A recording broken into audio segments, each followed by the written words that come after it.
ሰላም ጤና ይስጥልኝ ክብራን ተመልካቾቻችን ከኢቲቪ ፓርላማ ቻናል ወደ እናንተ እየደረስን እንገኛለን። በዛሬው ልዩ ዝግጅታችን ስለ ኢንዱስትሪ ልማትና ስለ አጠቃላይ ኢንዱስትሪያላይዜሽን ሐሳቦችን ልንነዋወጥ እዚህ ክቡር ሚኒስተሩን ጋብዘናል። ክቡር ሚኒስተሩ አቶ መላኩ አለበል የኢንዱስትሪ ሚኒስተር ናቸው። ከሳቸው ጋር አጭር ቆይታ የምናደርግ ይሆናል። አብራችሁ እንድትቆዩ በአክብሮት ጋብዣለሁ። ለሰጡ ጊዜ ከልብ አመሰግናለሁ። የኢንዱስትሪ ልማትና ኢንዱስትሪያላይዜሽን ስንል ምን ማለት ነው? እንደ ሀገርስ ምን የሚቀየርልን ነው? ኢንዱስትሪያላይዜሽን ሀገረ መንግስት ግንባታ የማዕዘን ድንጋይ ነው። የሀገር ሉዓላዊነት አጀንዳ ነው። የማይበገር ኢኮኖሚ መሰረት ነው። ቀጣይነት ያለው የኢኮኖሚ እድገት እና ጥራት ያለው ኢኮኖሚ ለመገንባት የሚያስችል ትልቅ ፕሮጀክት ነው። ስለ ኢንዱስትሪያላይዜሽን በምናወራበት ጊዜ ብዙ ነገር ነው የምንነካው። ኢንዱስትሪያላይዜሽን ቅድም እንዳልኩት የሀገረ መንግስት ግንባታ የማዕዘን ድንጋይ ነው ስንል የኢኮኖሚ እድገት ለሀገረ መንግስት ግንባታ ከፍተኛ ሚና ያለው ነው። የመንግስትን ቅቡልነት በከፍተኛ ሁኔታ ያሳድጋል፣ የስራ ዕድል ይፈጥራል፣ የዜጎችን ገቢ ያሻሽላል፣ ኑሯቸውን በከፍተኛ ሁኔታ የመቀየር አቅም ያለው የማኑፋክቸሪንግ ኢንዱስትሪን ዘርፍ ብቻ ሳይሆን የሌሎች ዘርፎችንም እድገት የበለጠ እንዲነቃቃ የማድረግ ኃይል ያለው እና አንዴ ከተነሳ በኋላ ቢያንስ ቀጣይነት ላለው ለ18 ዓመታት ተከታታይነት ያለው እድገት ማምጣት የሚችል ጉዳይ ነውና ስለ ኢንዱስትሪያላይዜሽን በምናወራበት ጊዜ ጥራትና ተወዳዳሪ የሆነ ኢኮኖሚ የመገንባት ሚስጥር ያለው ዘርፍ ላይ ነው የምናወራው ማለት ነው። እንግዲህ እንደ ዓለም ስናይ በኢንዱስትሪያላይዜሽን ጉዞ የተጓዙ ከፍጥነቱ ጋር አብረው የፈጠኑና ስኬት ላይ የደረሱ ሀገራቶች አሉ። እንደ ሀገር ደግሞ በዚህ በኢንዱስትሪ ጉዞ ላይ እኩል ለመስተካከል መስራት የሚጠብቁብን የቤት ስራዎች እንዳሉ ይነሳሉና ወደ ተስተካካይነት ለመምጣት ምን አስቻይ ሁኔታዎች አሉን እንደ ሀገር? አንዲያ ከዚህ ጋር በተያያዘ በምን አይነት መፍጠርና ፍጥነት ነው እዛ ቦታ ይደርሰን ሀገር ህልም ማሳካት የምንችለው? በጣም ጥሩ ጥያቄ ነው። በዓለም ላይ ኢንዱስትሪያላይዜሽን የጀመሩ እና በኋላ ላይ ደግሞ በኋላ ተነስተው በተስተካካይነት ጉዞ ተወዳዳሪ መሆን የቻለ የማኑፋክቸሪንግ ኢንዱስትሪ ኢኮኖሚ የገነቡ ሀገራት አሉ። የቻይናን፣ የሲንጋፖርን፣ የጃፓንን፣ የቪየትናምን፣ የብራዚልን ተሞክሮ ወስደን ብናይ የደቡብ ኮሪያንም ጨምሮ በተስተካካይነት እና እነዛ ቀድመው ያደጉ በማኑፋክቸሪንግ ኢንዱስትሪ ያደጉ ሀገራት የደረሱበት ደረጃ ለመድረስ ጥረት አድርገው የተሳካላቸው ናቸው። እነኚህ ሀገራት ምንድን ነበር የሰሩት የሚለውን ስናይና ከኛ ሀገር ነባራዊ ሁኔታ ጋር ስናያይዝ በጣም ብዙ የሚያመሳስሉ ነገሮች አሉ። እኛ የራሳችን ስትራቴጂ አለን፣ ነገር ግን እነሱ ምንድን ነበረ ተስተካካይ እንዲሆኑ ያደረጋቸው የሚለውን ስናይ የመጀመሪያው የኢኮኖሚ ሪፎርም ነው ያደረጉት። ሁሉንም የጋራ የሚያደርጋቸው ተመሳሳይ እንዲሆን የሚያደርጋቸው የተከተሉት የኢኮኖሚ ሪፎርም ነው። የተከተሉት የማክሮ ኢኮኖሚ ሪፎርም በእያንዳንዱ ሀገር የራሱ የሆነ ገጽታ አለው። አንዳንዶቹ ለምሳሌ ጃፓንን ብንወስድ ከሁለተኛው ዓለም ጦርነት በኋላ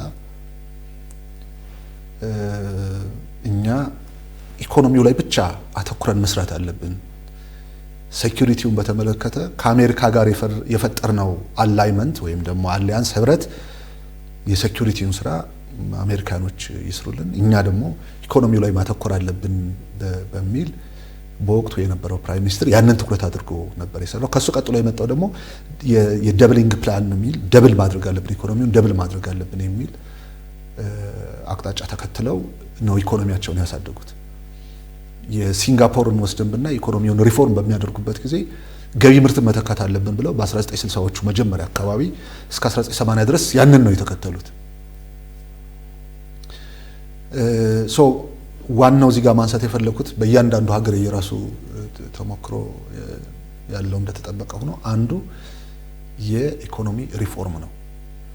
ከኛ አኳያ ባለፉት 7 ዓመታት መንግስት ልዩ ትኩረት ሰጥቶ ከሰራቸው ስራዎች መካከል የማይደፈሩ ትልልቅ የኢትዮጵያ የቆዩ የዘመናት ስብራቶች የነበሩ የኢኮኖሚ ችግሮችን የሚፈታ ሪፎርም ነው የተካሄደው።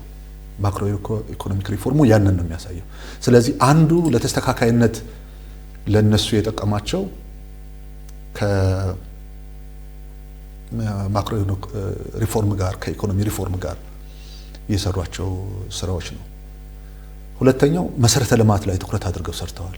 መሰረተ ልማትን ለማሳደግ የሚያስችሉ ስራዎች በጣም በዝርዝር ነው የሄዱበት። አንዱ ለምሳሌ ስፔሻል ኢኮኖሚክ ዞን ነው። ብዙዎቹ የሚጋሩት ስፔሻል ኢኮኖሚክ ዞን ለማኑፋክቸሪንግ ኢንዱስትሪ በጣም አስፈላጊ ነው ብለው ነው የሄዱበት። የቻይናንም ወስደን ብናይ፣ የቪየትናምን ወስደን ብናይ፣ እንዲህ አይነት የሲንጋፖርን ወስደን ብናይ እንዲህ አይነት የስፔሻል ኢኮኖሚክ ዞኖችን የማልማት ነው። እኛ ከለውጥ በፊት ወደ 9 የሚደርሱ ኢንዱስትሪ ፓርኮች ነው የነበሩን። አሁን ወደ 22 ደርሰዋል። እነዚህ ወደ ስፔሻል ኢኮኖሚክ ዞን አድገው ለማኑፋክቸሪንግ ኢንዱስትሪ የተመቸ ሁኔታ እንዲፈጠር ለማድረግ የተሄደበት ርቀት ነው። ስለዚህ ሁለተኛው የጋራ የሚያደርጉና እነሱም ለእድገታቸው ትልቅ አስተዋጽኦ ያበረከተላቸው የስፔሻል ኢኮኖሚክ ዞን ነው። ሶስተኛው ሌሎች አስቻይ መሰረተ ልማቶች ለምሳሌ ኤሌክትሪክ ላይ፣ ባቡር ላይ፣ መንገድ የመሳሰሉት መሰረተ ልማቶች ላይ ትኩረት ሰጥተው ነው በተስተካካይነት ሌሎች የአውሮፓ ሀገራት የቀደሙ በኢንዱስትሪ ያደጉ ሀገራት የደረሱበት ደረጃ ላይ ለመድረስ ያስቻላቸው። በእኛ ሁኔታ ባለፉት ዓመታት የመሰረተ ልማት አቅርቦትን ኃይልን ልንወስድ እንችላለን። መንገድ፣ ባቡር የመሳሰሉት ላይ ትልቅ ትኩረት ተሰጥቶ የተሰራበት ነው። ሌላኛው የአስቻይ የኢኮኖሚ ኢንቫይሮንመንት የቢዝነስ ኢንቫይሮንመንት ቢዝነስ ክላይሜቱ የተሻለ እንዲሆን ለማድረግ የሰሯቸው የሪፎርም ስራዎች ናቸው። በእኛ ሁኔታም ባለፉት ዓመታት እንግዲህ ይህንን ስራዎችን በተሳካ ሁኔታ ለመስራት እየተደረጉ ያሉ ጥረቶች አሉ። ያላለቀ ነው ግን አንዱ ኢኔብሊንግ ኢንቫይሮንመንት ለመፍጠር የተሰሩ ስራዎች ናቸው። ሌላኛው ኢኮኖሚያቸውን ክፍት በማድረግ በኩል የወሰዷቸው እርምጃዎች ወደ ዓለም የንግድ ድርጅት በመግባት ወደ ኮንቲኔንታልና ሪጂናል ወደ ሆኑ የንግድ ስምምነቶች በመግባት የሰሯቸው ስራዎች በጣም ትልቅ አስተዋጽኦ ያበረከቱ ናቸው። አብዛኞቹ በጣም ዘግይተው ወደ ዓለም የንግድ ድርጅት የገቡ ናቸው። እኛም ከሲኤፍቲ ጋር አሁን ወደ ወርልድ ትሬድ ኦርጋናይዜሽን ለመግባትም እያደረግናቸው ያሉ ጥረቶች ከዚህ ጋር ተመሳሳይ የሚያደርጓቸው ናቸው። ስለዚህ እነዚህ ከነሱ አኳያ በጣም ብዙ ተሞክሮ የሚወሰድባቸው ናቸው። ነገር ግን ቁልፉ ደግሞ በእነዚህ ውስጥ በእያንዳንዱ በእነኚህ ወደ ተስተካካይ መሆን በቻሉ ሀገራት ውስጥ ደግሞ መሪ በደንብ ሁኔታውን የተረዳ ሰልፍለስ የሆነ መሪ መፍጠር የቻሉበት ሁኔታ ነበር። ይሄ የምንጋራው የጋራ የሚያደርጉን ጉዳዮች ናቸው። በእኛ ነባራዊ ሁኔታም ነባራዊ ሁኔታውን ዓለም አቀፋዊ ሁኔታውን ሀገራዊ ሁኔታውን የተረዳ መሪ ቪዥነሪ መሪ ይህን ስራ በተገቢ መንገድ ለማሳለጥ የሚያስችል ኢንዱስትሪያላይዜሽን ማረጋገጥ የሚያስችል የመሪ ሁኔታ የተፈጠረበት ነው። ፓርቲም በነሱ ሁኔታ በብዙዎቹ ላይ የፓርቲ ሮል ቀላል አልነበረም። በቻይናም በቪየትናም ፓርቲዎቻቸው ትልቅ አስተዋጽኦ ያበረከቱበት ሁኔታ ነው ያለው። በእኛ ሁኔታ አሁን ምንድነው እየተከተልን ያለ ነው ስልት የሚል ቅድም ከነሱ ጋር ያለንን መመሳሰል እና የነሱ ተሞክሮ ምንድነው የሚመስለው የሚለው እንደተጠበቀ ሆኖ እኛም የምንከተላቸው የተለዩ ስልቶች አሉ። በዋነኝነት ወደ 9 የሚደርሱ ስልቶች ናቸው የምናነሳቸው። አንደኛ ስትራቴጂክ በሆኑ ዘርፎች ላይ ማተኮር መቻል አለብን የሚለው ነው። ስትራቴጂ በሆኑ ዘርፎች ላይ ማተኮር አለብን ስንል ኢትዮጵያ በጣም ብዙ መወዳደሪያ ያላት፣ ቅድም አንተ እንዳነሳው ምንድነው መወዳደሪያችን የሚለው ነው። በቂ ጉልበት አለን፣ የኃይል አቅርቦት አለን፣ የግብአት አቅርቦት አለ፣ ገበያ አለ፣ ስትራቴጂክ ሎኬሽን አለን። እኛ ለአውሮፓም ለኤሲያ ለአፍሪካ ማርኬት ምርቶቻችን አምርተን ማቅረብ የምንችልበት አውድ ላይ ነው ያለ ነው። ስለዚህ ጂኦ ስትራቴጂያችን ለዚህ በጣም የተሻለ ነው። ነገር ግን ሁሉንም አንድ ጊዜ መጀመር አንችልም። ሁሉንም አንድ ጊዜ መጀመር አንችልም። የመጀመሪያው ለምሳሌ እስከ 2022 ድረስ ትኩረት ሰጥተን እንሰራለን ብለን የወሰንነው በጨርቃ ጨርቅ ላይ፣ የቆዳ ሴክተሩ ላይ፣ የአግሮ ፕሮሰሲንግ ላይ እና የሜዲካል ምርቶችን እናመርታለን ነው። ከ2022 እስከ 2032 ደግሞ ከሱ ከፍ ያሉ የኬሚካል ኢንዱስትሪዎችን የማስፋፋት፣ የማሽነሪዎችን የማምረት፣ የመኪና ፓርቶችን የማምረት እንዲህ አይነት ምርቶችን የማምረት ከፍ ያለ የኢንዱስትሪ ምርቶችን የማምረት ስትራቴጂ ነው ትኩረት የሚደረገው።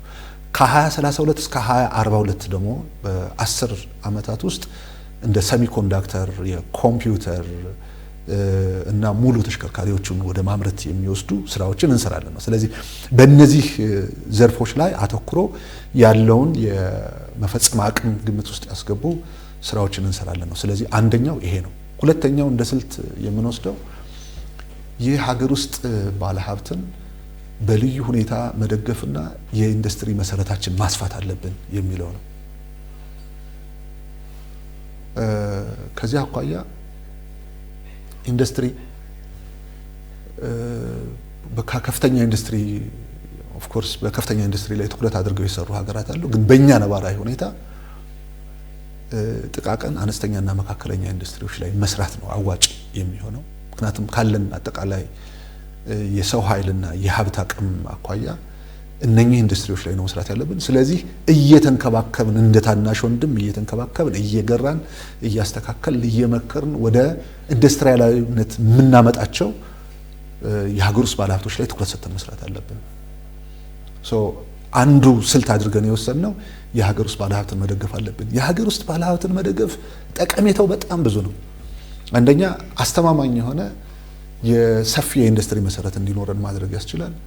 ሁለተኛ ባለሀብቱ ሀብት ቢያገኝ ሀብቱን መልሶ እዚሁ ኢንቨስት ስለሚያደርገው የመባዛት አቅሙ እጅግ በጣም ከፍ ያለ ይሆናል። ሌሎች የሀገር ውስጥ ባለሀብቶችም እነሱን እያዩ ወደዛ ዘርፍ የመግባት አቅማቸው እድላቸው እየሰፋ እንዲሄድ ማድረግ ያስችላል። ስለዚህ ቀጣይና ዘላቂነት ያለው የኢንዱስትሪ እድገት እንዲመጣ ለማድረግ የሀገር ውስጥ ባለሀብት ላይ ትኩረት ሰጥቶ መስራት እንደ አንድ ስልት የተቀመጠ ነው፣ በፖሊሲም የተደገፈ ነው። አንዱ ወደ ተስተካካይነት ለመምጣት የሀገር ውስጥ ባለሀብትን በልዩ ሁኔታ የመደገፍ የማበረታታት ስራዎችን የመኮትኮትና ተንከባክቦ የማሳደግ ስራ መስራት አለብን ነው። ኢንዱስትሪያላይዜሽን ያለ መንግስት ድጋፍ የትም ሊደርስ አይችልም። ይሄ በየትኛውም ዓለም ላይ የታየ ተሞክሮ ነው። ስለዚህ መንግስት አስቻይ የሆኑ ሁኔታዎችን የመፍጠርና ባለሀብቶችን የመፍጠር ስራ በልዩ ትኩረት መስራት እንደ ሁለተኛ ስልት የተወሰደ ነው። ሶስተኛው የሰው ኃይሉን የማብቃት ነው።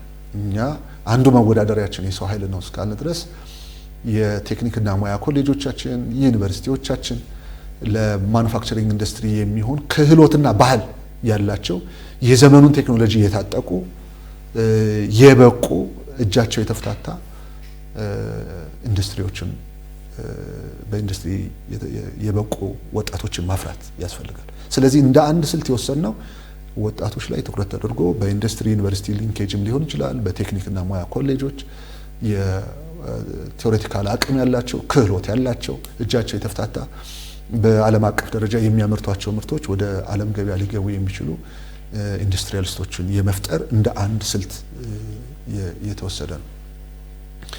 ሌላኛው ኤክስፖርትን የማሳደግ ስራ ላይ ትኩረት ሰጥቶ መስራት ነው። ኤክስፖርትን የማሳደግ ስራ ላይ ትኩረት ሰጥቶ መስራት ማለት ዓለም አቀፍ ተወዳዳሪነትን ማሳደግ ነው። ምርቶቻችን ዳይቨርሲፋይ ማድረግ መቻል አለብን። ኢንሴንቲቫይዝ ማድረግ አለብን። መደገፍ ማበረታቻዎቹን መስጠት ይጠይቀናል። ስለዚህ በሱ ውስጥ ያሉ ማነቆችን እየፈታን በሄድን ቁጥር ውቅያኖስ በሆነው የዓለም ገበያ ውስጥ ገብተን ምርቶቻችን ተወዳዳሪ አድርገን መሸጥ የምንችልበት እድል ይኖረናል። ስለዚህ አንዱ ከኤክስፖርት ጋር ተያይዞ የምንሰራው ስራ ነው ማለት ነው። ሌላኛው የውጭ ባለሀብቶችን ወደ ሀገራችን ለቴክኖሎጂ እና ለእውቀት ሽግግር ማምጣት አለብን ነው። ለቴክኖሎጂ እና ለእውቀት ሽግግር የውጭ ባለሀብቶችን ማምጣት አለብን ስንል በተመረጠ አኳኋን መሆን አለበት። እንደ ከዚህ በፊቱ ብድር ይዘው የሚጠፉ ግብር የማይከፍሉ ሰራተኞችን በተገቢው መንገድ የማይዙ ጥሩ ስም የሌላቸው ባለሀብቶችን ወደ ኢትዮጵያ ልንጋብዝ አንችልም። የሀገር ሀብት ስለሆነ ይህንን ሊያባክን በማይችል መንገድ እውቀት ያላቸው የተሻለ ልምድ ያላቸው ባለሀብቶችን የመመልመል እና ወደ ሀገር እንዲመጡ የማድረግን እና ኢንቨስት እንዲያደርጉ ለዛ ደግሞ አስቻይ ሁኔታዎችን የመፍጠር ስራ እንደ አንድ ስልት እየተወሰደ ነው ማለት ነው። ሌላኛው መሰረተ ልማት የማቅረብ ኤሌክትሪክ፣ ውሃ፣ መንገድ፣ ሼድ እና ማዕከላትን የማጠናከር ስራ ኢንዱስትሪያላይዜሽን የበለጠ እንዲስፋፋ ለማድረግ ከመሰረተ ልማት አኳያ ያስፈልጋል ተብሎ የተወሰደ ነው። ሌላኛው የመንግስት ቢሮክራሲ ነው። የመንግስት ቢሮክራሲ ቀልጣፋ መሆን መቻል አለበት፣ የተሳለጠ መሆን መቻል አለበት፣ ሀብትን ከብክነት የሚታደግ መሆን መቻል አለበት፣ ተገማች መሆን መቻል አለበት፣ ከብልሹ አሰራር የጸዳ መሆን መቻል አለበት። ይህንን ለማድረግ ዲጂታላይዜሽን እና የመንግስት አጠቃላይ አገልግሎት አሰጣጥ ከሲቪል ሰርቪስ ሪፎርሙ ጋር ተያይዞ የሚሄድ ለማኑፋክቸሪንግ ኢንዱስትሪ የተመቸ መሆን መቻል አለበት የሚለው እንደ አንድ አቅጣጫ የተወሰደ ነው። ሌላኛው የመንግስትና የግል ሴክተሩ ውህደትና አብሮ መስራትን በተመለከተ በተለይ ፕራይቬት ሴክተሩ ብቻው ሊገባባቸው የማይችሉት ላይ መንግስት እጃቸውን ይዞ ኪሳራ ሊቀንስ በሚችል ጉዳት ሊቀንስ በሚችል መንገድ ወደ ስራ መግባትና ውጤታማ እንዲሆኑ የማድረግ ስራ ከመንግስትና ከግሉ ዘርፍ አጋርነት ጋር ተያይዞ የሚሰሩ ስራዎች ናቸው ማለት ነው። ሌላኛው የኮሪደር ልማት ነው። በክላስተር የማልማት ነው። አሁን እኛ ብዙ ጸጋዎች አሉ፣ ቅድም እንዳነሳሁት በጣም ብዙ ጸጋዎች አሉ። እነዚህን ጸጋዎች ለማልማት የት ቦታ ላይ ምን አይነት ማኑፋክቸሪንግ ኢንዱስትሪ ማልማት አለብን የሚለው በእውቀት ላይ ተመስርቶ መሰራት መቻል አለበት። ለዚህ የሚሆን አትላስ በኢትዮጵያ የመጀመሪያ የምንለው ተዘጋጅቷል በሚኒስቴር መስሪያ ቤቱ። ይሄ የሌዘር ኢንዱስትሪዎችን የት እናድርጋቸው፣ የጨርቅ ኢንዱስትሪዎችን የት እናድርጋቸው፣ አግሮ ፕሮሰሲንግ ኢንዱስትሪዎቹ የት ነው መሆን መቻል ያለባቸው፣ ማዕድን በግብዓት የሚጠቀሙ ኢንዱስትሪዎች ለየት ላይ ነው መሆን መቻል ያለባቸው የሚለውን የሚመልስ ነው ማለት ነው፣ የሚመልስ ነው። ስለዚህ እንደ አንድ ስልት የተወሰደው ይሄ ነው። ስለዚህ በአጠቃላይ በኢትዮጵያ ማኑፋክቸሪንግ ኢንዱስትሪን በቀጣይ ዓመታት በዘላቂነት እናሳድጋለን ስንል ምን ሰርተን ነው የሚለውን ምን ሀብት አለን የሚለውን በሚመልስ አኳኋን የሌሎችንም ሀገራት ተሞክሮ ለኛ ሊጠቅም በሚችል መንገድ በመስራት ነው ለመፈጸም ታሳቢ እየተደረገ ያለው። ከዚሁ ጋር ተያይዞ የኢትዮጵያ ታምርት ንቅናቄን ማንሳት እንችላለን። እነኚህ ሀገራት የጋራ የሚያደርጋቸው አንዱ ማኑፋክቸሪንግ ኢንዱስትሪ በነበረው መንገድ ሳይሆን በንቅናቄና በልዩ ሁኔታ ነው የመሩት። አንዳንዶቹ 20 ዓመት ድረስ ለምሳሌ ሲንጋፖርን ብንወስድ 20 ዓመት የቆየ ነው። አንዳንዶቹ 10 ዓመት ነው። ግን የኢትዮጵያ ታምርት ንቅናቄን ለ10 ዓመት የሚቆይ የኢትዮጵያ የማኑፋክቸሪንግ ኢንዱስትሪ ንቅናቄ አድርገን ነው የጀመርነው። ከጀመርንበት ጊዜ ጀምሮ እስካሁን ድረስ በጣም በርካታ ውጤቶች ተመዝግበውበታል። ትልልቅ የህግ ማሻሻያዎች ተደርገዋል። በተቋማት መካከል የነበረውን የቅንጅት ችግር በመፍታት በጋራ የመስራትና ማኑፋክቸሪንግ ኢንዱስትሪን የመደገፍ ስራዎች ተጀምረዋል። ስለዚህ እሱም እንደ አንድ ጥሩ ተሞክሮ እና ውጤት እንደተገኘበት ኢኒሼቲቭ የሚወሰድ ነው ማለት ነው። ሀገር ከአምስቱ የኢኮኖሚ ዘርፎች ከምትከተላቸው አንደኛው ኢንዱስትሪ ዘርፍ ነው። ይህ የኢንዱስትሪ ዘርፍ በመጨረሻው ወይም በአልቲሜት ጎል የሚጠበቅበት የሀገሪቱ ኢኮኖሚ ከፍ ማድረግ ነው። አንደኛው አንድ ሀገር በኢኮኖሚው ባደገ በኢንዱስትሪያል ዘርፍ ላይ በበለጸገ ቁጥር ጂኦፖለቲካዊ ትርጉምን ምን ያደርሰዋል? በጣም ጥሩ ጥያቄ ነው። በሌሎች ሀገራት ኢንዱስትሪ ላይ ጥገኛ ሆኖ ሉዓላዊ ሀገር አለን ማለት አይቻልም ይላል የመደመር መንግስት። የኢትዮጵያ ኢንዱስትሪያላይዜሽን በማኑፋክቸሪንግ ኢንዱስትሪ ላይ የተመሰረተ መሆን አለበት ይላል። የኢትዮጵያ ኢኮኖሚ የማይበገር ኢኮኖሚ እንዲሆን ለማድረግ በማኑፋክቸሪንግ ኢንዱስትሪ ላይ የተመሰረተ መሆን አለበት ይላል። በኢትዮጵያ የማኑፋክቸሪንግ ኢንዱስትሪ ጉዳይ የኢኮኖሚ ጉዳይ ብቻ አይደለም፣ የክብር ጉዳይ ነው፣ የሉዓላዊነት ጉዳይ ነው፣ ራስን የመቻል ጉዳይ ነው እና አጀንዳው ከፍ ያለ ነው በሚል በመደመር መንግስት ላይ ተቀምጧል። ከጂኦ ስትራቴጂ አኳያ ከጂኦ ፖለቲክስ አኳያ የማኑፋክቸሪንግ ኢንዱስትሪ ሚና ምንድነው የሚለውን ሂስቶሪካል ወደ ኋላ ወስጄ አንድ ነገር በጠቆም ጥሩ ነው። በ1880ዎቹ ጣሊያን ኢትዮጵያን ለመውረር በመጣበት ጊዜ ያኔ በነበሩት መረጃዎች ኦፍ ኮርስ ጣሊያን ሳውዝ ኖርዝ ምናምን የሚባሉ አካባቢዎች አሉና ሁሉም አንድ አይነት እድገት አልነበራቸውም። የሳውዙና የኖርዙ አንድ አይነት አልነበረም። ግን አማካኝ አድርገው የሚወስዱት ማኑፋክቸሪንግ ኢንዱስትሪ በጂዲፒያቸው ውስጥ የነበራቸው ድርሻ ወደ 7% ይደርስ ነበር ይላል። ከ40 ዓመት በኋላ ተመልሰው በ1920ዎቹ መጨረሻ እንደገና ለመውረር ሲመጡ የማኑፋክቸሪንግ ኢንዱስትሪ በጂዲፒ ውስጥ ያለውን ድርሻ ወደ 22.4% አድርሰው መጡ። ያኔ ሲመጡ የጦር መሳሪያቸውን፣ መጓጓዣቸውን፣ ኬሚካላቸውን ለጦራቸው የሚያስፈልገውን ኦል ዘ ሎጂስቲክ ይዘው ነው የመጡት። በ1880ዎቹ ታሪክ እንደሚነግረን ሶሎዳ ላይ አድዋ አንድ ቀን በጨረሰ ውጊያ ነው ያሸነፉት አባቶቻችን። ከ40 ዓመት በኋላ ተመልሰው ሲመጡ እነሱ ያንን ሁሉ ሰርተው ሲመጡ እኛ በነበርንበት ስለቆየናቸው አድዋን ያለማንም ድጋፍ በአንድ ቀን ስናሸነፍ በኋላ ላይ ከ5 ዓመት ጋር ውጊያ ሲደረግ የተከፈለው መስዋዕትነት ቀላል አይደለም።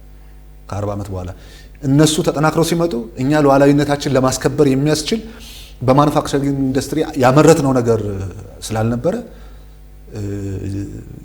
ብዙ መስዋዕትነት ተከፈለ። ከ5 ዓመት በላይ ጣሊያን በዚህ ሀገር ውስጥ የነበረው የነጻነት ትግል በጣም የከፋ እንዲሆን አድርጎታል። ቦምብ አዘነቡ፣ ኬሚካል አዘነቡ። እነሱ በታንክና በመሳሰሉት ተንቀሳቀሱ። ኦፍ ኮርስ ሌሎች ሀገሮችም ያው ከነበረው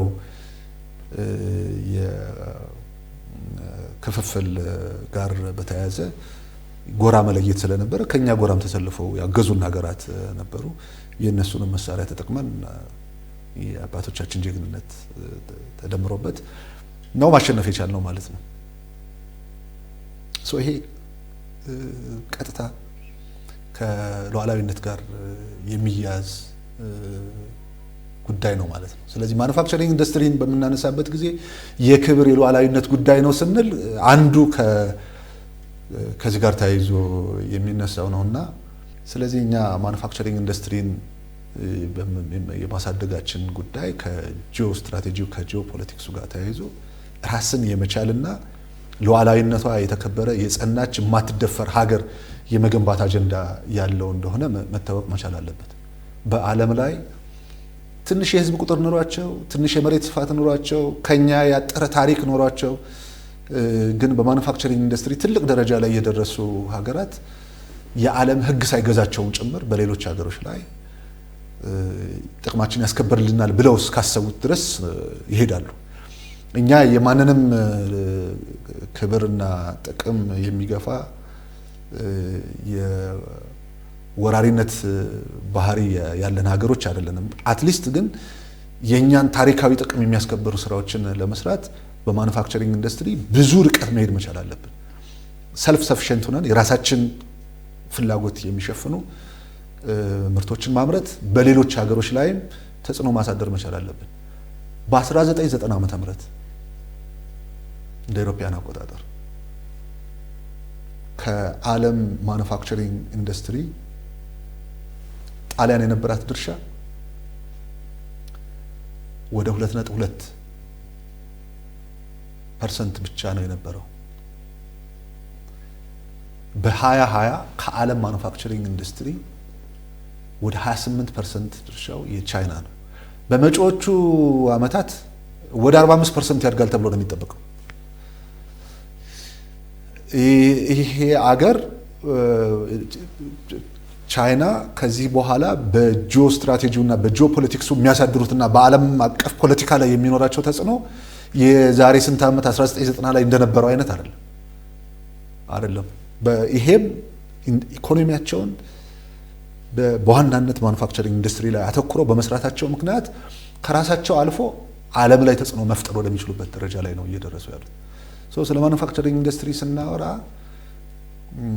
በጣም ሰፋ ያለ ሰርክል ያለው በጣም ትልቅ ፒክቸር ያለው ጉዳይ እንደሆነ ተደርጎ መወሰድ አለበት። የቀጣዩም እሽቅድድም በማኑፋክቸሪንግ ኢንዱስትሪ በቴክኖሎጂ ከመላቅ ጋር እንደሆነ ግምት ውስጥ ገብቶ መሰራት አለበት ነው። ለዚህ ነው መንግስታችን ልዩ ትኩረት ሰጥቶ በዘርፉ ላይ እየሰራ ያለው ማለት ነው። የኢንዱስትሪ ልማት እምርታውን ከፍ ለማድረግ እንደ መንግስት ባለፉት ዓመታት ምን ስራዎች ተሰሩ?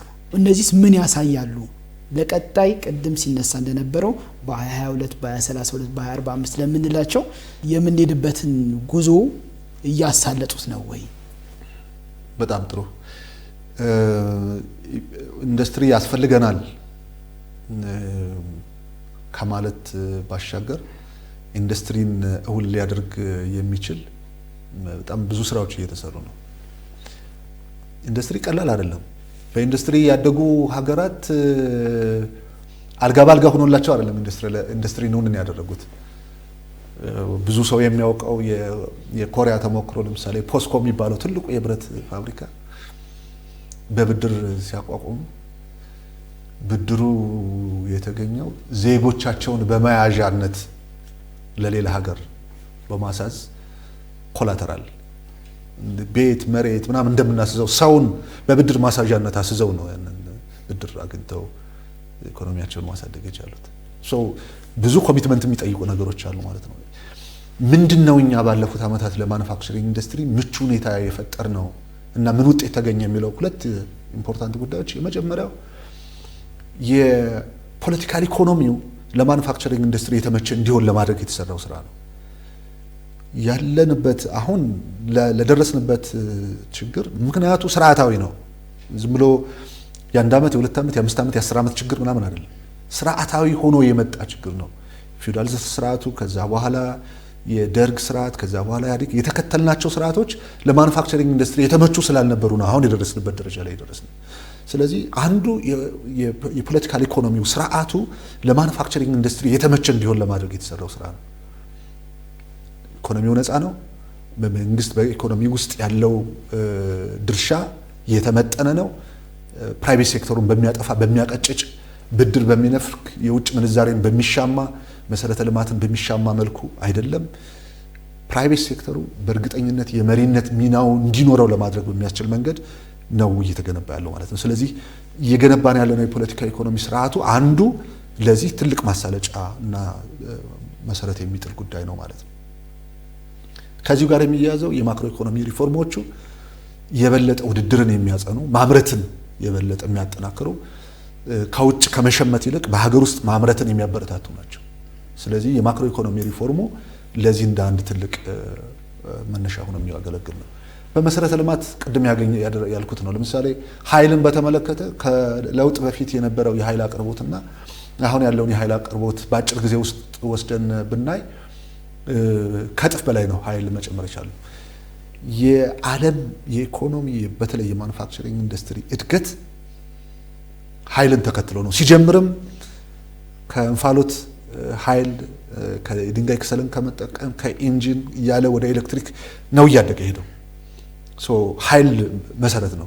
የኃይል አቅማችን ለማሳደግ የተደረገው ጥረት ለማኑፋክቸሪንግ ኢንዱስትሪ ትልቅ መሰረት የሚጥል ነው። ከኢንዱስትሪ ፓርክ ግንባታ ጋር ቅድም ያነሳሁት ስፔሻል ኢኮኖሚክ ዞኖችን ለማስፋት የተደረጉ ጥረቶች፣ የሰው ኃይል ለማልማት ካውንስሎችን በማቋቋም የቅንጅት ችግሮችን ለመፍታትና በዚህ በኢትዮጵያ ታምርት ንቅናቄ የኢንዱስትሪዎችን ችግር አድሬስ ለማድረግ የተሄደበት ርቀት የመንግስትን ፍላጎትና ጥረት የሚያሳዩ ናቸው። ፍላጎት ብቻ ሳይሆን ጥረት የሚያሳዩ ናቸው። ይሄን በማድረጋችን ምንድነው የተገኘው ውጤት ብለን ብናይ የቅርቡ ጊዜ እንኳን ከ2014 ጀምሮ ያለውን እንኳን ብናይ ማኑፋክቸሪንግ ኢንዱስትሪ በ4.8% ሲያድግ የነበረው አሁን 2018 ላይ በ12% ማደግ እንዲችል ማድረግ ያስችላል። ይሄ ቀላል ነገር አይደለም። የእድገት ፍጥነቱ 4.8% ሲሆንና 12% መሆን በጣም ከፍተኛ ልዩነት አለው። ያውም ግብርና እያደገ ማይኒንግ እያደገ ቱሪዝም እያደገ በዚያው ልክ ደግሞ ማኑፋክቸሪንግ ኢንዱስትሪ በዚሁ መጠን እያደገ መሄድ ማለት በጣም ከፍተኛ ለውጥ ነው። ይሄ ወደ ኢንዱስትሪያላይዜሽን የምናድርገውን ጉዞ ትክክለኛነት የሚያሳይ ነው። ስለመሳካቱ እንደ አንድ ማመላከቻ ሆኖ የሚያሳይ ነው። ሁለተኛው ገቢ ምርትን በመተካት በኩል ያገኘናቸው ውጤቶች ነው። አንዱ የኛ ማክሮ ኢኮኖሚ መዛባት ምክንያቱ የገቢና የወጪ ንግድ ሚዛን አለመጣጣም ነው የነበረው። 2014 ላይ ወደ 340 ሚሊዮን ዶላር የሚያወጡ ምርቶች ነበር በሀገር ውስጥ አምርተን መተካት የቻልነው። 2017 መጨረሻ ላይ ወደ 4.53 ቢሊዮን ዶላር የሚያወጡ ምርቶችን በሀገር ውስጥ መተካት ቻል። ይሄ ቀላል ነገር አይደለም። የሉዓላዊነት ጉዳይ ነው ስንል አንዳንድ ጊዜ ምንድነው የተካልን ብንል የጸጥታ መዋቅሩን የጸጥታ አባላትን ዩኒፎርም በሀገር ውስጥ መተካት ራስን የመቻል መንገድ ጅማሮ ነው። የሜዲካል ቁሳቁሶች እነዚህ እያመረትን ነው። እነዚህ መንገድ ላይ የምታያቸው ስማርት ፖሎች እዚህ እየተመረቱ ነው። በጣም ብዙ ምርቶች በሀገር ውስጥ መተካት ችለናል። በዚህ የገበያ ድርሻው ቀደም ሲል 30% የነበረውን አሁን ወደ 41% ከፍ ማድረግ ችለናል። የገበያ ድርሻው በዚህ ልክ አደገ ማለት የኢትዮጵያ የማኑፋክቸሪንግ ምርት በሀገር ውስጥ ተወዳዳሪ የሆነ ነው። በቀጣይም ኤክስፖርት ለማድረግ የሚያስችል እድል እየተፈጠረ ነው። የማምረት አቅም አጠቃቀማችን ያኔ 46% ነው የነበረው። አሁን ያለው የማምረት አቅም አጠቃቀማችን ወደ 65% ደርሷል።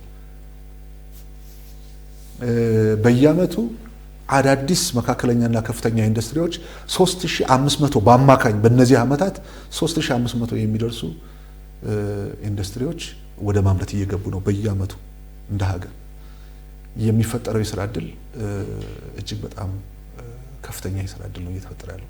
እነዚህ በሙሉ ተደምሮ ሲታይ የኢኮኖሚ መዋቅራዊ ሽግግር ለማድረግ የሚያስችል የቀጣይ መዳረሻችን ማኑፋክቸሪንግ ኢንዱስትሪ መሆኑን የሚያሳይ የመንግስት ጥረት ስኬት እያመጣ እንደሆነ የሚያመላክቱ ናቸው። ይሄ ማለት ግን ብዙ መፈታት ያለባቸው ብዙ ጥረት የሚጠይቁ ጉዳዮች የሉም ማለት አይደለም። በጣም ብዙ ስራ ይጠይቃል። ይሄን ለማድረግ ግን አሁን ያለንበት ነባራዊ ሁኔታ በእጅጉ የተመቸ ነው። ይህንን የማስቀጠል ነው፣ ወደ ኋላ እንዳይመለስ የማስቀጠል ስራ ጠንክሮ በርትቶ መስራት ይጠይቃል ማለት ነው። ከባድ ነው፣ ግን ከማኑፋክቸሪንግ ኢንዱስትሪ ውጭ ሌላ አማራጭ ስለሌለን ወደ ቀላሉ መንገድ ሳይሆን ወደ ከባዱ መንገድ እየሄድን የኢትዮጵያን ታላቅነት ማረጋገጥ አለብን። የነበረውን ነገር በመድገም ብቻ የትም ልንደርስ አንችልም። ስለዚህ ወደ ምርታማነት፣ ቴክኖሎጂ ወደ መጠቀም፣ ቢዝነስን ወደ ማስፋት፣ ገበያን ወደ ማስፋት፣ ሰፊ የስራ ዕድል ወደ መፍጠር፣ እሴት ያልተጨመረባቸው ምርቶች እዚሁ እሴት ጨምሮ ወደ መላክ፣ አዳዲስ ቴክኖሎጂዎችን ወደ መላመድ ወደ መፍጠር መሄድ መቻል አለብን። ስለዚህ መፍጠን አለብን፣ መፍጠር አለብን፣ ዝላይም መጨመር አለብን። እነዚህን አድርገን ነው የኢትዮጵያን ማኑፋክቸሪንግ ኢንዱስትሪ ተወዳዳሪና ወደ ተስተካካይነት የምናመጣው ያልነው።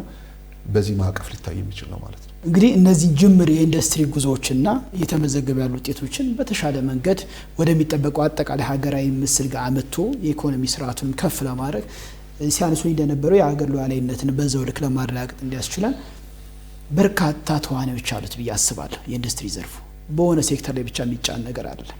ስለዚህ እነዚህ ተዋናዮች አሉ፣ አመራር አለበት፣ ከፖሊሲ አንጻር የሚሰሩ ነገሮች አሉ፣ ራሱ ባለሀብቱ አለበት፣ ሰራተኛው አለበት። በተለያዩ ክልሎች ላይ ደግሞ እነዚህ ማኑፋክቸሪንግ ዘርፍ ላይ የሚተሰማሩ ኢንዱስትሪ ፓርኮች አሉና እነዚህ ኢንዱስትሪ ፓርኮች በ100% አቅማቸው እንዲያመርቱ እነዚህ ጋር በጋራ መስራት የሚጠበቅባቸው አካላት ውጤታማ እንዲሆኑ ምን ያስፈልጋል ይላሉ? እንግዲህ እንደ ፓርቲ እንደ መንግስት እንደ አንድ ትልቅ እርምጃ መወሰድ ያለበት ማኑፋክቸሪንግ ኢንዱስትሪ የኢትዮጵያ የችግር መውጫ በር ነው ተብሎ ታስቦ አጀንዳ ተደርጓል። በኢትዮጵያ ታሪክ ውስጥ ማኑፋክቸሪንግ ኢንዱስትሪ እንዳሁኑ ጊዜ አጀንዳ የሆነበት ወቅት የለም። አጀንዳ ሆኗል።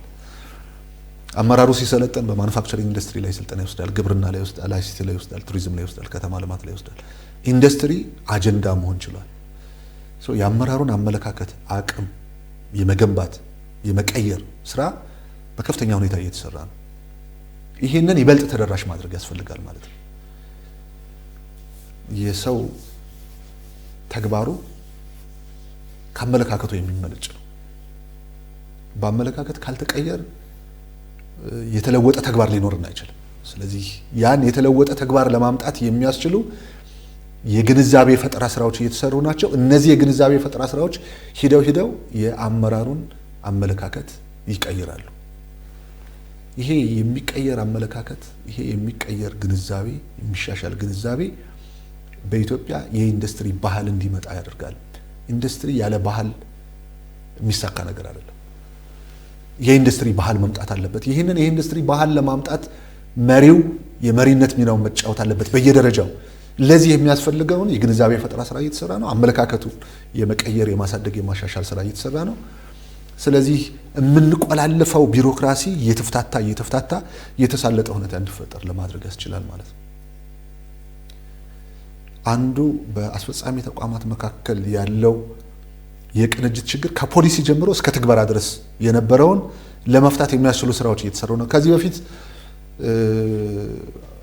የሆነ ሚኒስትሪ የሆነ ፖሊሲ ያወጣል፣ ሌላኛው ሚኒስትሪ ፖሊሲ ያወጣል። የእርስ በርሳቸው የመናበብ ነገር አልነበራቸው።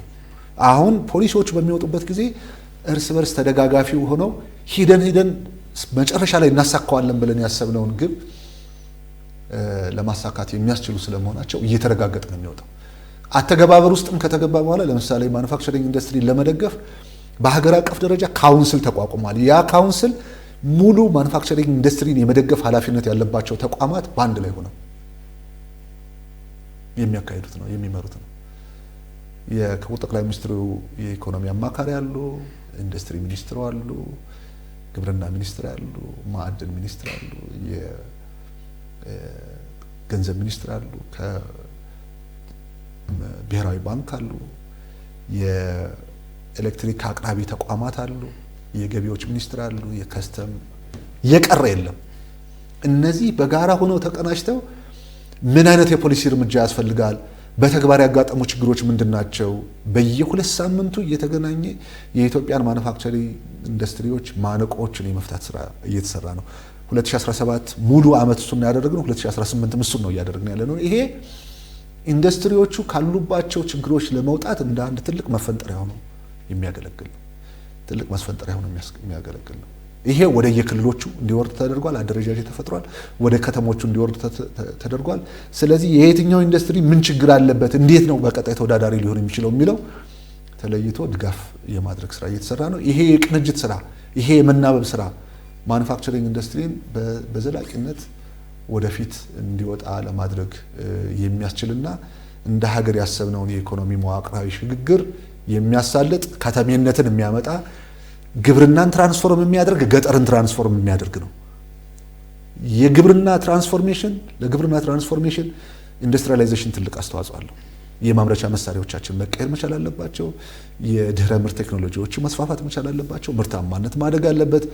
የቴክኖሎጂ አጠቃቀማችን ወደ ፕሪሲሽን መምጣት አለበት፣ ወይም ወደ ላቀ ደረጃ መምጣት መቻል አለበት። ይህንን ለማድረግ ይደግፋል። ማኑፋክቸሪንግ ኢንዱስትሪ ማይኒንግን ይደግፋል። የማዕድን ስራችን በጣም የተሻሉ እንዲሆኑ በምሳሌ ለማንሳት ባለፉት ዓመታት ብዙ ከ53 በላይ የሚሆኑ የመኖ ፋብሪካዎችን እዚሁ ኢትዮጵያ ውስጥ አምርተን ወደ ገበያ አስገብተናል። ከ50 በላይ የሚሆኑ የወርቅ ማጠቢያ ማሽኖችን እዚሁ ሀገር ውስጥ አምርተን ወደ ማዕድን ኢንዱስትሪው ለማስገባት ተችሏል።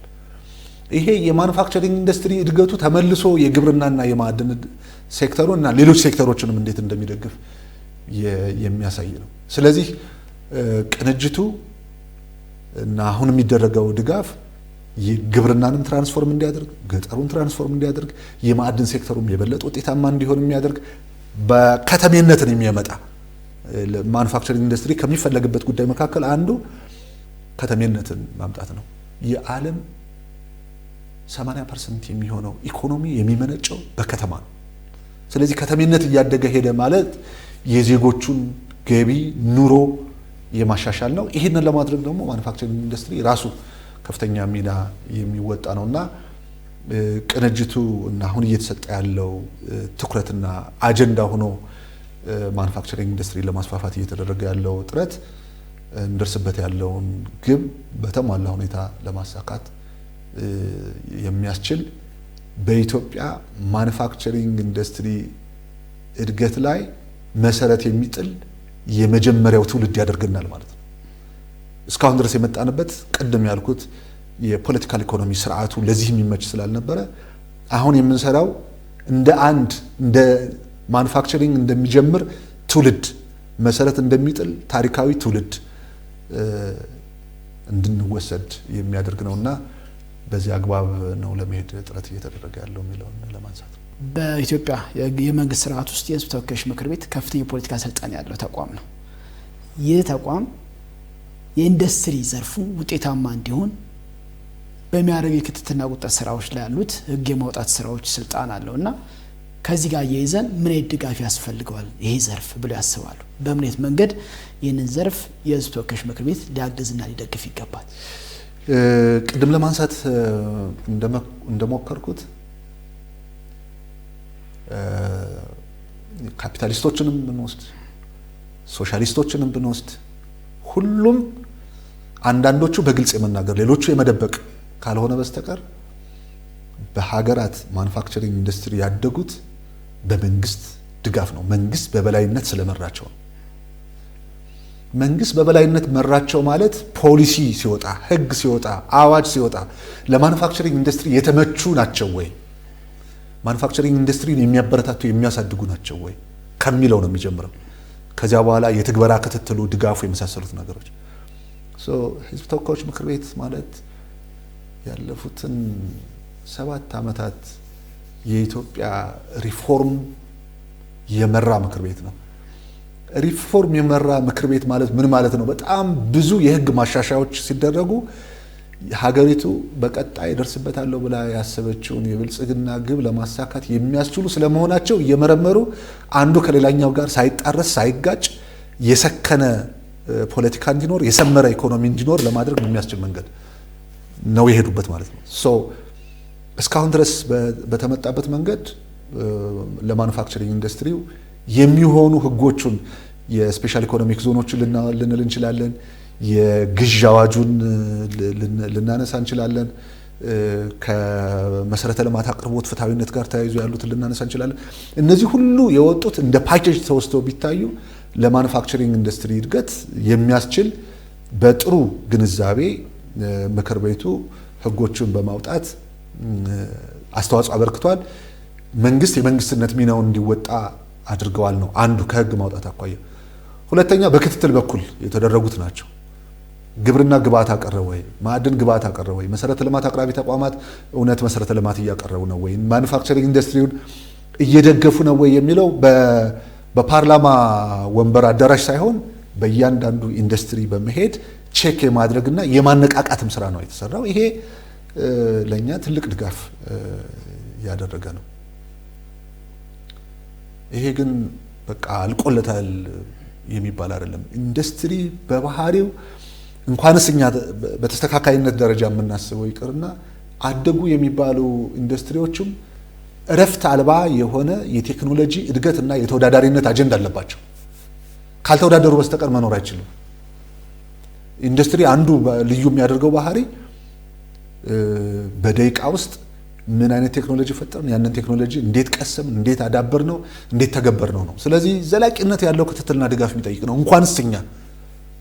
እንኳንስ እኛ ይሄ የኖሌጅ ደብሊንግ ከርቭ የሚባለው በዓለም ላይ እውቀት በፍጥነት እጥፍ የሚሆንበት ከሁለተኛው ዓለም ጦርነት በፊትና አሁን ያለውን ወስደን ብናይ በዚህ በዲጂታል ዘመን በጣም በጣም ከፍተኛ ነው። ይሄ በማኑፋክቸሪንግ ኢንዱስትሪዎች ውስጥ የሚንጸባረቅ ነው።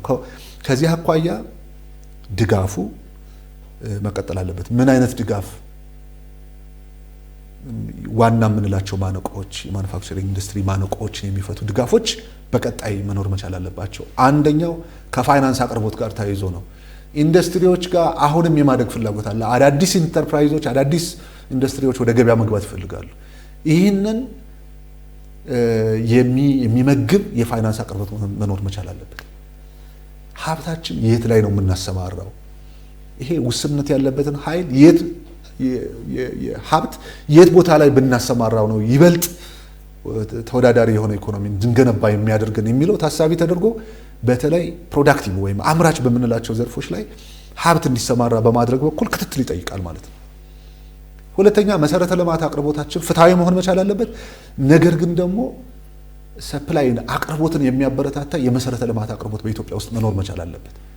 ዲማንድን አይደለም ፍላጎትን ብቻ አይደለም መከተል ያለበት። ሁሉም ሰው የተንጣለለ አስፋልት ይፈልጋል፣ ሁሉም ሰው ኤሌክትሪክ ይፈልጋል፣ ሁሉም ሰው ይሄ ከፍትሃዊነት ጋር ብቻ ሳይሆን በተለይ የትኛውን ዘርፍ በመሰረተ ልማት ብናጠናክር ብንደግፍ የኢትዮጵያን እድገት ሊያሳልጥ ይችላል የሚለው ጥያቄ ሆኖ ድጋፍ የሚያስፈልገው ነው ማለት ነው። ሁለተኛው ሶስተኛው ግብአት ነው። ኢንዱስትሪ ግብአት በጣም የሚወስድ ነው። ቅድም ለምክር ቤቱ ለፓርላማው እያነሳው ነበር። 1.2 ሚሊዮን በቆሎ የሚጠቀም ኢንዱስትሪ በቅርቡ ያስመረቅ ነው። የ36923 አርሶ አደሮችን አመታዊ ምርት ኮንሱም ያደርጋል፣ ይመገባል፣ ይጠቀማል።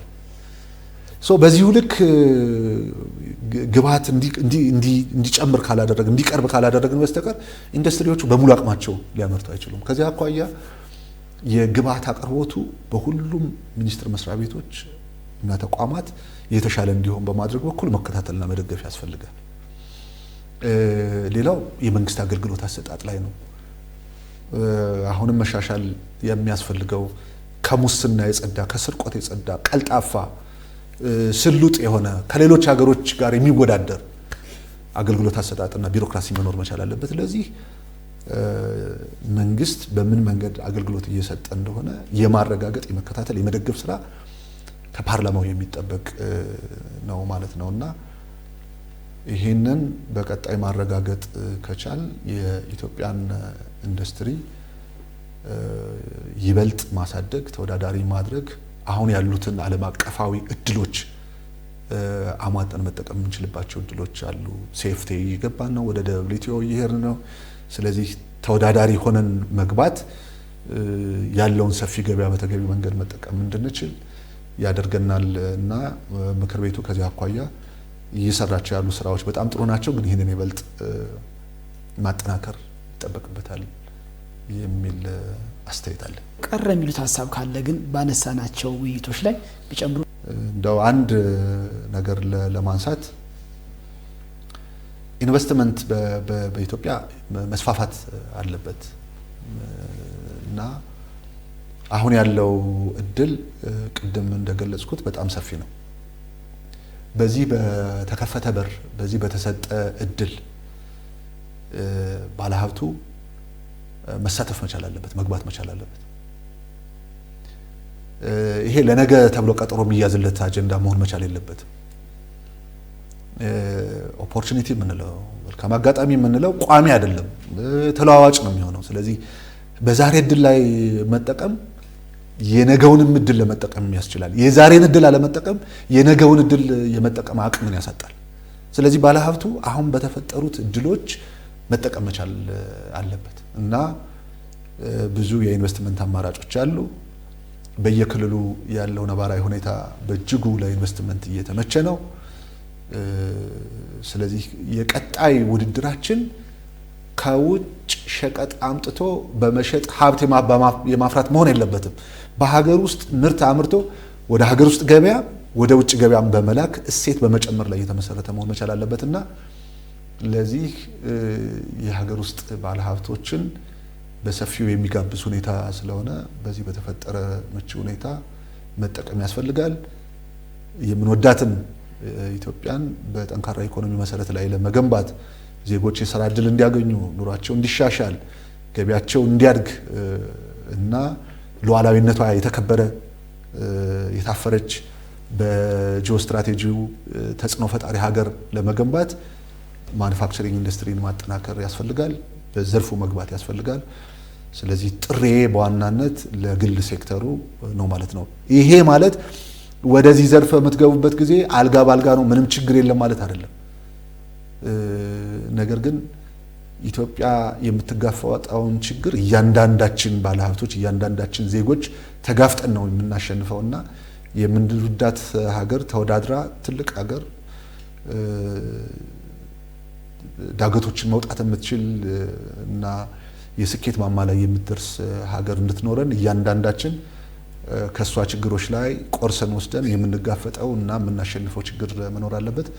ለዚህ ደግሞ ባለሀብቶቹ ይህንን መልካም አጋጣሚ በመጠቀም ወደ ዘርፉ ወደ ማኑፋክቸሪንግ ኢንዱስትሪ ዘርፍ እንዲገቡ የተጀመረውን የኢትዮጵያ ታምርት ንቅናቄ በእነሱ ጥረት እውን እንዲያደርጉና በኢንዱስትሪ የበለጸገች ሀገር በጋራ እንድንገነባ ነው መልእክቴን ማስተላለፍ የምፈልገው። ይህን እድል ስለሰጣችሁኝ በጣም አመሰግናለሁ። እኔም ከልብ አመሰግናለሁ። ክቡር አቶ መላኩ አለበ ኢንዱስትሪ ሚኒስቴርን በስቱዲዮአችን ጋብዘን ስለ ኢንዱስትሪ ልማትና አጠቃላይ ስለ ኢንዱስትሪያላይዜሽን ቆይታ አደረግን። ስለተከታተላችሁ ከልብ እናመሰግናለን። ከቀሪ የኢቲቪ ፓርላማ ዝግጅቶች ጋር ሰናይ ጊዜ ይሁንላችሁ።